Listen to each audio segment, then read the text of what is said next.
السلام علیکم ورحمت الله وبرکاتو. د اکسل 2023 عملي زده کړه په پښتو ژبه. نن 10مه ورځ د دوستانو په دې هیله چې تیر درسو کې مشکل ونه لرئ. را به شو د اکسل پروګرام ته. زه به یو ټیبل دلته جوړ کړم، ورته وایم NO نمبر نیم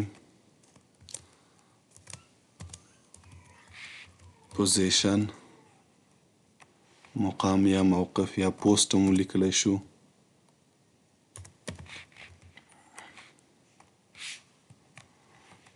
ورکو چې سالري دلته ولیکو، اوور ټایم یعنی اضافه کاري، دلته اډوانس یعنی مخکې نه څومره معاش اخیستی، پیشکایي پیسې اخیستی، او دلته ورته ولیکو چې نیټ سالري یعنی خالصه معاش. دا به مثلا ورکو چې یو کنټرول به ورسره ونیسو او دا به داسې کش کو.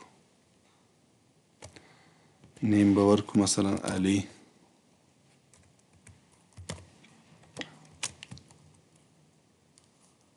وکیل، خان، فواد، جلال، هارون، سمیر، فیصل، او دلته ولیکو یما او روح الله. پوسټ مثلا دا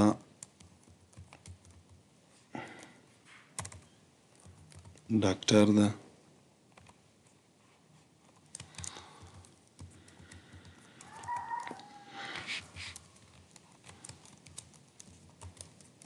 دا ډرایور ده، دا مثلا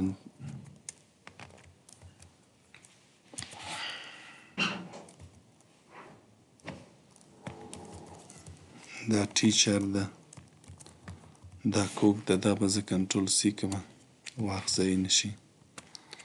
دا به یې کنټرول وي کړم، دلته به دا به هم ډرایور کړم او دا هم کوک کړم. معاشونه یې مثلا د ټولو دي 10,000. کنټرول انټر. او اضافه کاري د ټولو مثلا څو دي 15,000 اضافه کاري دو کار کړی ده. کنټرول انټر.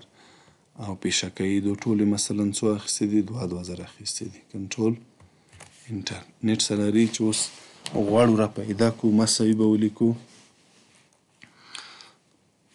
ورته وایي چې دا خانه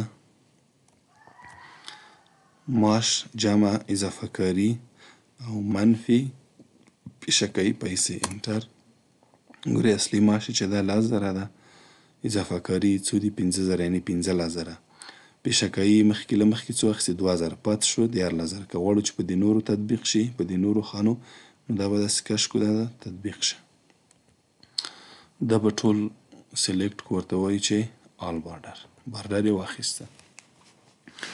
ښه، که چیرې غواړو چې دا خانه عنوان چې دی دا به بولډ کړو، دې ته به سور رنګ ورکړو او دا به لږ غټ کړو. ګورئ دا خانونه ووتله، کالمونه ووت، دا به سلیکټ کړو، ته به ډبل کلیک کړو، خپله به ترتیب شي.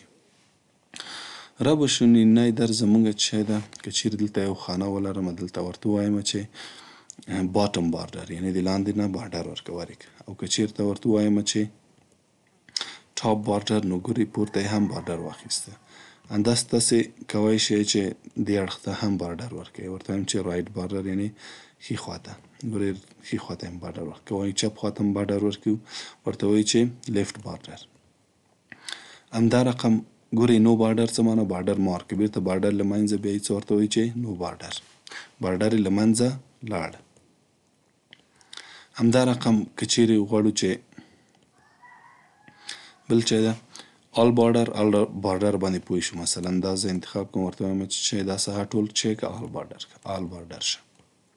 بیا دا ساحه ورته انتخابوم، ورته وایم چې یو که آوټساید بارډر ته نه شاوخوا ته بارډر ورکړه، منځ کې بارډر مه ورکوه. که چیرې بیا دا ساحه انتخاب کړمه، بیا به راشم ورته ووایم چې thick outside border thick ډبل ته وایي. ګورې دې شکل نه یم پوهېږو. ګورې outside border باید څه رقم ډبل کې موږ ته داسې په دې هم تطبیقولی شو. مثلا ورته وایو چې outside border ګوره thick outside border یعنې بیرونی بارډر راته ډبل که. همدا رقم بل آپشن موږ لرو. ګورې bottom double border که چیرې غواړو چې دلته لاندې ساحې ته موږ ډبل بارډر ورکړو نو څه کار کوو. ګوره bottom double border ګورې دوه بارډر یې موږ ته ورکړله. همدا رقم ګورې thick bottom border ډبل یعنې لاندې بارډر راته ډبل که. top and bottom border دا څه کار کوي پاس او لاندې بارډر ورکوي.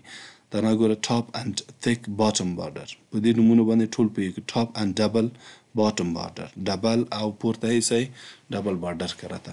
همداسې draw border که چیرې غواړئ چې خپله یې رسم کې دلته به لاندې راشو دلته ګورې سټایل بارډر به مثلا دا انتخاب کو او اوس به دلته ورته راشو ورته وایي چې بارډر زه غواړم چې رسم کړم. دا به کلیک کې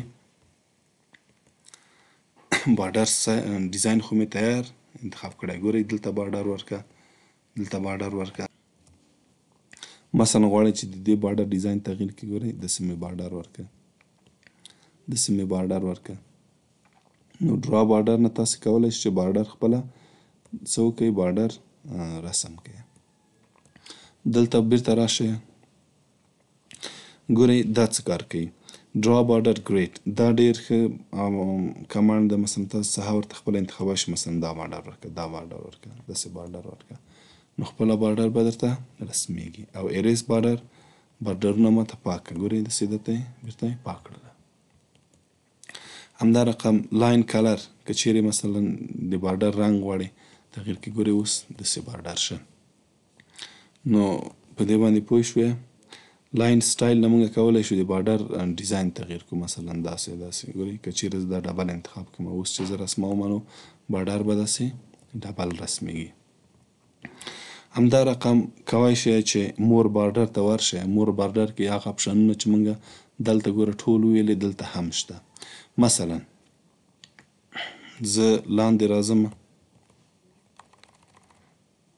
دا ساحه زه غواړم دا انتخاب کړم. که ټول بارډر غواړم چې بارډر ورکړل شي دلته راشئ لاندې راشئ مور بارډر. ده کې همداسې که چیرې غواړئ چې دې اړخ ته یې تنه بارډر اوسي نو څه کوئ دا به کلیک کوئ. ګورئ دا خوا یې انتخاب شوی دې خوا بارډر ورکړل شه چې دا کار موږ له دې ځای نه هم کولی شو. ګورئ رایټ بارډر لیفټ بارډر دې ځای نه هم موږ کولی شو. دغه ساحه موږ له دې ځای نه هم راوستلی شو. دلته کلیک کړو ګورئ راغله که نه بارډر ته. اوس که غواړو چې دغه ساحه زه ګوره ټول میرج کړمه ګوره له دغه عمره سیلونه ما یو سیل جوړ کړه. اوس به مور بارډر ته لاړ شم دلته که چیرې غواړم داسې قید کړي دا خانه. ګورئ دا خانه داسې قید شوه. بیرته د ځای نه هم ورتلی شم بارډر ته. که غواړم چې دا خانه مثلا داسې قید نه شي داسې قید شي په دې اړخ باندې ګورئ داسې قید شوله. همدا رقم مثلا بیرته دلته راشم ګورئ الایمنټ ته که چیرې غواړئ چې بیرته به پورته ولاړ شم که چیرې غواړئ دا خانې دا مثلا د دې ډیزاین تغییر کړئ په دې شکل. ګورئ چیرته راشم الایمنټ ته دغه ساحه ده یعنې دا داسې انتخاب کړم نو د دو سټایل شه دا رقم شه. همدا رقم که چیرې غواړئ چې په دې سیستم نوشته شي ګورئ داسې نوشته شي چې دا کار موږ له د ځای نه هم کولی شو. په یاد مو شه داسې په هر طریقه یې چې غواړئ لیکلی شئ چپ راسته ښي خواته چپ خواته. همداسې مور بارډر کې موږ الایمنټ کې کولی شئ چې ټکس الایمنټ دې ځای نه هم تغییر کړئ. ګورئ دا ټول څه کار کولی شي له هغه ځای نه موږ هم وویلې. همدا رقم که چیرې غواړئ د دې فونټ دا شیان تغییر کړئ فونټ ته راشئ. ګورئ دا مختلف انواع دي فونټ دي بولډوئ ایټالیک کولی شئ سایز یې غټ وړ کول چې له هغه ځای نه موږ هم وویلې. دلته څه کار کولی شو چې موږ مثلا دلته زه نوشته کړمه H2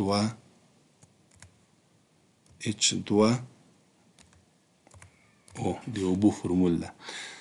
دغه H2O کې که غواړم چې زه دغه د اوبو فورمول ده دغه دوه یې باید لږ لاندې راشي که نه نو زه باید څه کار وکړم دغه دوه به یې زه انتخاب کړم داسې انتخاب مې کړله دلته لاړ شم دلته ورته وایم چې دا سبسکرایب که سبسکرایبټ نو هغه دوه یې وګورئ وم لیدله چې دغه دوه یې لږ لاندې راوستل که چیرې زه دوه په توان د دوه لیکم ګورئ دا خو 22 شوله اوس دغه دوه یې باید زه انتخاب کړم چې پورته ولاړ شي بیا به چیرته راځم دلته به راځم او دلته ورته وایم چې سوپرسکرایبټ څه وشوه هغه دوه توان ته وختله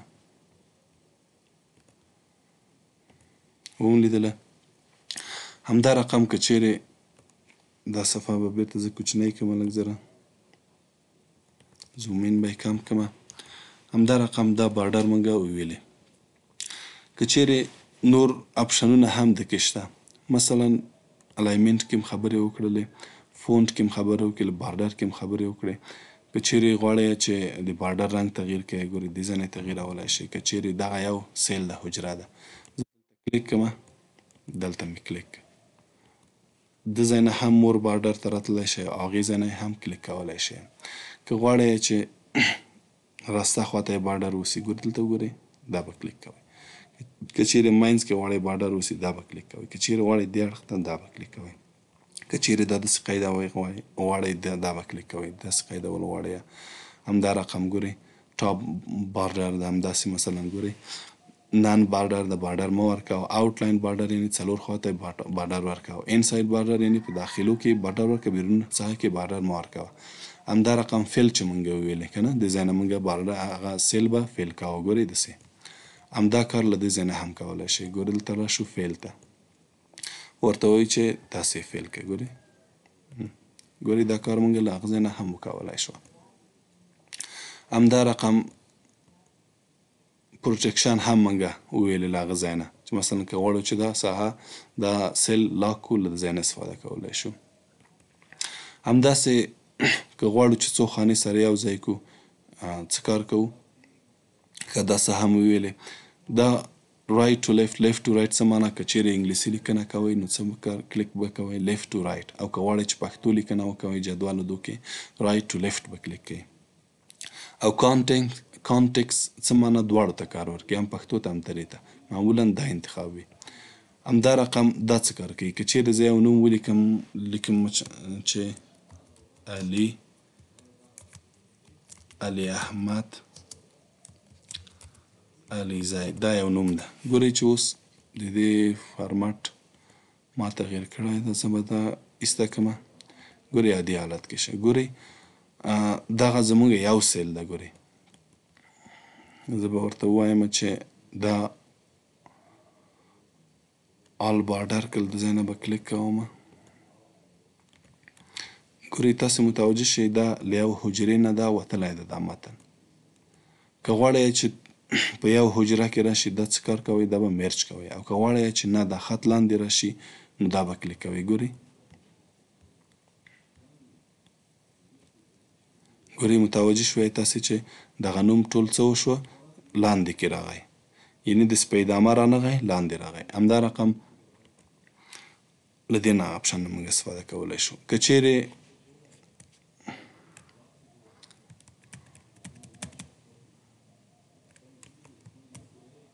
دا به زه کنټرول زیډ کړم همدا رقم که چیرې غواړئ چې دغه پیسې مثلا سالري معاش چې ده تاسو ته په څه رقم وښیي په افغانۍ وښیي په افغانۍ تاسو ته وښوده که چیرې په ایرو وښیي درته ایرو باندې ښیي در باندې که چیرې د افغانۍ د تاسو په کمپیوټر کې نه وی نو چیرته به راځئ کنټرول پنل ته به راځئ دلته به ریجن ته راشئ دلته به اډیشنل سیټینګ ته به لاړ شئ دلته به کرنسي که چې دلته مثلا داسې حالت وي یا ایرو یا ډالر وي تاسې به AFN به ولیکئ یعنې افغانۍ دا به اوکې کړئ دا به کلوز کړئ نو دلته به د څه شي علامه راشي د افغانۍ علامه به هم دلته راشي ګورئ دلته افغانۍ که چیرې غواړئ فیصد ورسره راشي فیصد کلیک کوئ که چیرې داسې یو ډېر عدد غټ عدد وي تاسې کولی شئ چې دا کامې هم ورکړئ. مثلا زه لیکمه دومره د ښه لوستلو لپاره زه دا کامه ورکومه. ګورئ نو څه کړي دي، ګوره درې خانې موږ ته جلا کړلې. دغه کامه معنا ورکوي، دا اشاریه 0.00 بېرته هېڅ معنا نه ورکوي. که دا صفرونه یې غواړئ چې کم کړئ اشاریې، ګورئ دا وګوره دا زیات شه او دا څه شو کم شو. بېرته موږ اشاریې کمې کړلې. که چیرې داسې یو عدد وي 1200.90 بېرته دا یوې صفرې زیات کړو. که چیرې غواړئ چې دا اشاریې بیخي ورکې کړئ، له منځه یې یوسئ، یعنې بیا څه کار کوي، بیا تقریبا یې درته نیسي. ګوره 1200.90 درته دا اشاریې مو ورکې کړلې، دا درته راونداف یې کړه، یعنې 1201 یې درته ولیکه. او که بیرته غواړئ صفرونه زیات کړئ، اصلي څو ده 1200.90 نو دا درته راونداف کوي 1201 یې درته لیکي.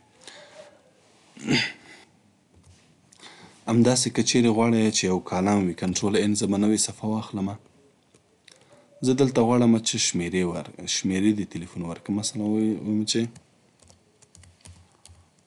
فون نمبرز. زه اوس دلته تلیفون شمېرې ورکوم. صحیح ده. زه چې دا انټر کوم، ګوره هغه اولنی صفر یې له منځه ځي. که غواړئ چې له منځه لاړ نه شي، دا کالم به انتخاب کړئ. داسې مثلا ورته وایم چې دلته زه د موبایل شمېرې لیکمه، نو دلته جنرال ته به ورشئ یا دلته مثلا دلته کلیک کړئ. دلته به چیرته راځئ تاسې نمبر، دا به ټکس انتخابوئ. ټکس. اوس چې زه دلته ټلیفون شمېرې ورکومه، هغه اولنی صفر به له منځه نه ځي. همدا رقم که چیرې کوم کالم کې ضرورت شي چې تاسې کرنسي یعنې پیسې، ډالر او دا شیان اضافه کوئ، نو کرنسي به انتخابوئ. همدا رقم که چیرې غواړئ تاریخ اضافه کوئ، ګورئ شارټ ډیټ، لانګ ډیټ. همداسې ټایم که چیرې اضافه کوئ، دا به کلیک کوئ. پرسنټیج که چیرې فیصد غواړئ اضافه کړئ، نو هغه کالم ته به پرسنټیج انتخابوئ. همداسې فراکشن یعنې که چیرې جذر اضافه کوئ. همداسې که چیرې غواړئ چې خو که چیرې موبایل شمېره انتخابوئ، موبایل شمېرې لیکئ، نو هغې ته به ټکس انتخابوئ. دا و د نن ورځې درس په دې هیله چې زده شوی مو اوسي.